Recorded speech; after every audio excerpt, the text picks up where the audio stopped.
Home appliances की दुनिया का बेमिसाल संगम, हर खुशियों को लेंगे आप जीत। बस अपने जीवन में इस्तेमाल करें अजीत।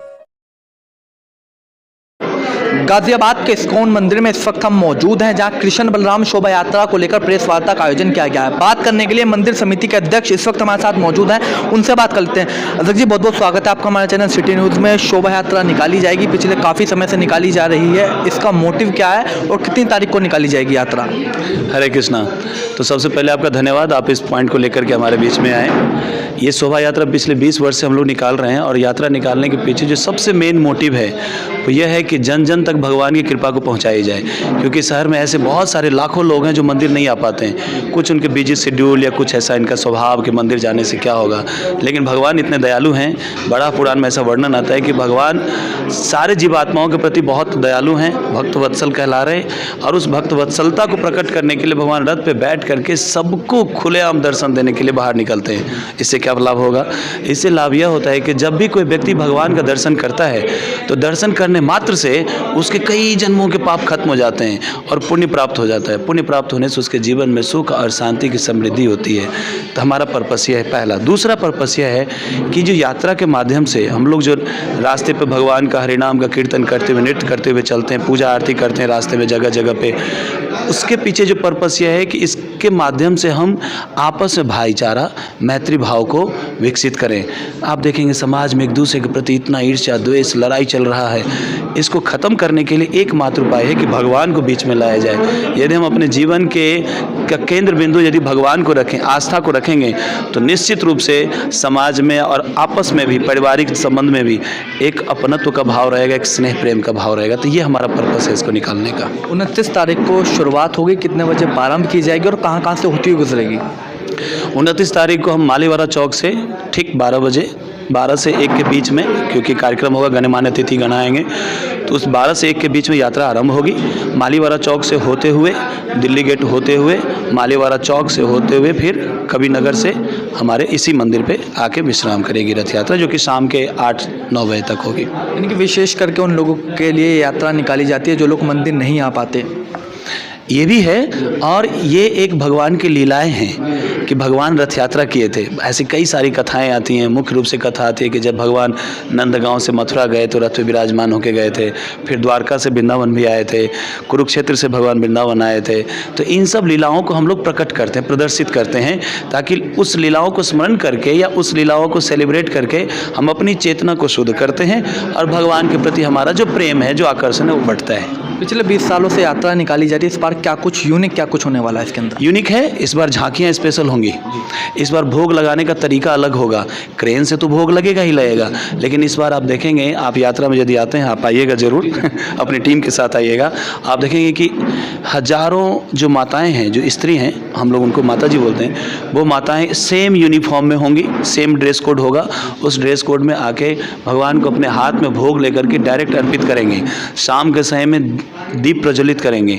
जब 1000 माताएं सेम यूनिफॉर्म में दिया दिखाएंगे भगवान को रोड से, नीचे से रथ की तरफ, और भोग लगाएंगे हाथ से, वो एक यूनिक चीज़ इस बार हम करने जा रहे हैं, पहला। दूसरा, इस बार जो भगवान के रथ का सजावट होगा वो टोटली डिफरेंट है। पिछले 20 साल में जो भगवान रथ का जो श्रृंगार हुआ उसमें और इस बार, ये मैं अभी नहीं बताऊंगा, आपको देखना तो आगे शूट कर लीजिएगा। बहुत यूनिक भगवान के रथ का श्रृंगार हम लोग कर रहे हैं, डेकोरेशन कर रहे हैं। तीसरा जो झांकी है वो स्पेशल झांकी है, दोनों झांकी। एक हमारा अपकमिंग प्रोजेक्ट है वेब सिटी, उस वेब सिटी प्रोजेक्ट कैसा होने वाला है, कैसा बनने वाला है, उसको भी हम उस झांकी के माध्यम से प्रदर्शित कर रहे हैं। इस्कॉन का क्या कंट्रीब्यूशन है सोसाइटी के लिए, कैसे हम सोसाइटी को सर्व कर रहे हैं, वो प्रदर्शित किया जाएगा। तो इस तरह की झांकियाँ ही झांकियाँ हैं। लगभग कहाँ से लोग इस यात्रा में शामिल होने के लिए पहुँचेंगे? गाजियाबाद तो है, दिल्ली एनसीआर के सारे जगह से लोग आ रहे हैं। दिल्ली से हर एक मंदिर से हमारे भक्त लोग आ रहे हैं। मोदी नगर से, मुरादाबाद से आ रहे हैं, उसके बाद मेरठ से आ रहे हैं, बरेली से आ रहे हैं, रुद्रपुर से आ रहे हैं। इन सारी जगहों से लोग आ रहे हैं यहाँ पे भक्त लोग दर्शन करने के लिए। वृंदावन से भक्त लोग आ रहे हैं, वृंदावन से भक्त आ रहे हैं। कुछ हमारे रसिया और क्या नाम है, कुछ अमेरिकन भक्त भी हैं। ये सारे भक्त आएंगे। कनाडा की टीम है जो आके रॉक बैंड परफॉर्म करेंगे। यानी कि विदेशों से भी भक्त आने इस यात्रा में शामिल शामिल होने के लिए? बिल्कुल, विदेशी बहुत सारे भक्त आएंगे, आप देखिएगा उस दिन। एक आखिरी सवाल हो रहा है अध्यक्ष जी, पिछले काफ़ी समय से फेस्टिवल कमेटी बनी हुई थी, उसको भंग कर दिया गया है, वजह क्या रही? इतनी पुरानी कमेटी एकदम से भंग कर दी गई? कोई ऐसा खास वजह नहीं, आप ऐसा सोचे कोई कि मार पिटाई हो गई, झगड़ा हो गया, ऐसा नहीं, इतना समय, क्योंकि 20 साल पुरानी कमेटी थी, एकदम भंग कर दी गई। एकदम से भंग नहीं की गई है। पिछले 2-3 वर्षों से प्लान चल रहा था, बताया जा रहा था कि हमें शायद चेंज करना पड़ेगा। जैसा कि मैं अभी कॉन्फ्रेंस के समय में बता रहा था कि चीज़ें हमेशा डे बाय डे अपडेट होती है कोई भी ऑर्गेनाइजेशन, और ये इस्कॉन कोई एक पर्सन नहीं चलाता है, एक जीवीसी बॉडी है जो इस कमेटी को चला रही है।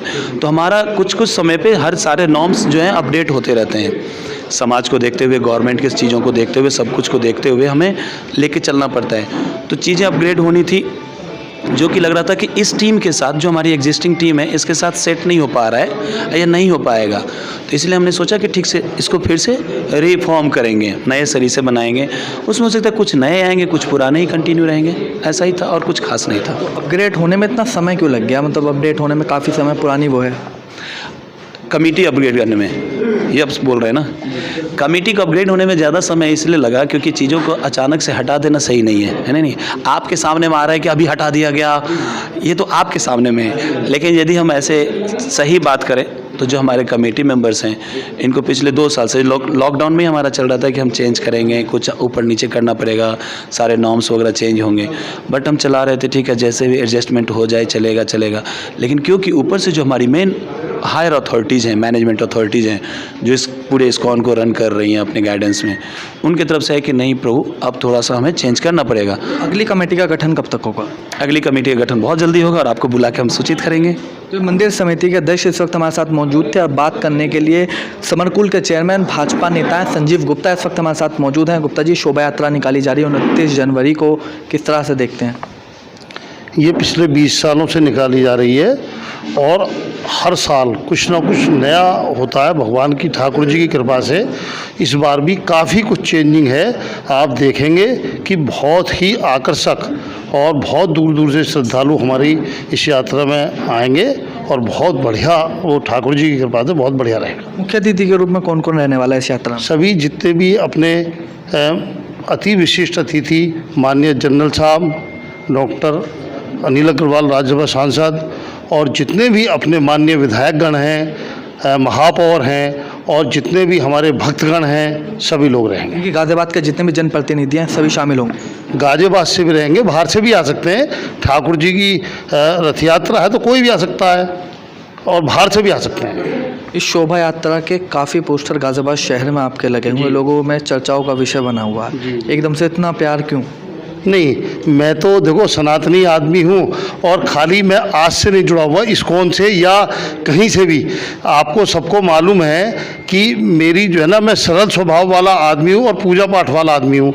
तो मैं खाली इस्कॉन से ही नहीं जुड़ा हुआ, मैं माँ वैष्णो धाम का भी संस्थापक चेयरमैन हूँ, मैं दुधेश्वर नाथ मंदिर से भी जुड़ा हुआ हूँ, मैं संस्कार उपवन से भी जुड़ा हुआ हूँ, मैं विश्वनाथ मंदिर से भी जुड़ा हुआ हूँ। गाजियाबाद के जितने मैं काफ़ी जगह जुड़ा हुआ हूँ वो आप सब लोग जानते हैं। और ये कोई ये तो अच्छी बात है कि जैसे अलग अलग सेवा है मंदिर की, कि भाई ये सेवा, फूल सेवा, ये सेवा, तो मुझको प्रचार प्रसार वाला वो है, तो ये है। मैं तो एक छोटा सा ठाकुर जी का सेवक हूँ, मैं ठाकुर जी को क्या करूँगा, ठाकुर जी के आशीर्वाद से सब मैं चल रहा हूँ, आप भी चल रहे हैं। तो ये भाजपा नेता समरकुल के चेयरमैन संजीव गुप्ता इस वक्त हमारे साथ मौजूद थे, जिनका कहना है कि मैं ठाकुर जी का सेवक हूँ, ठाकुर जी का भक्त हूँ।